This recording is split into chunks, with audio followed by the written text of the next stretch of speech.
In the world of modern armored warfare, the Challenger 2 stands as a symbol of British engineering mastery.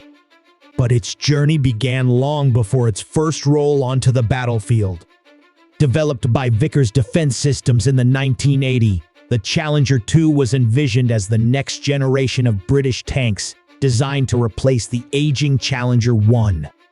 While the original Challenger was a formidable force during the Gulf War, its successor needed to be something special, something capable of withstanding the rapidly changing nature of warfare.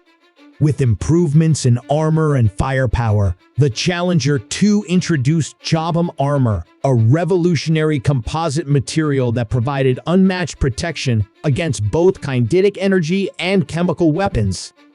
Its 120mm rifled gun wasn't just an upgrade, it was a statement, able to fire with incredible precision over vast distances.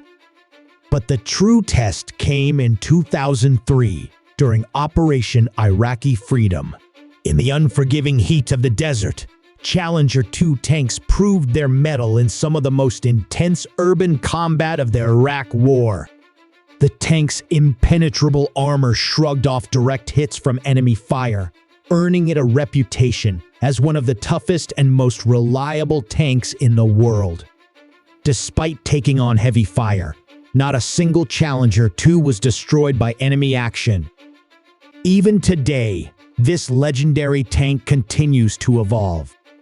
Modern upgrades ensure that the Challenger 2 remains a vital part of the British Army's armored division, an enduring testament to its battlefield prowess and engineering excellence. The Challenger 2 isn't just a tank, it's a legacy of strength and innovation.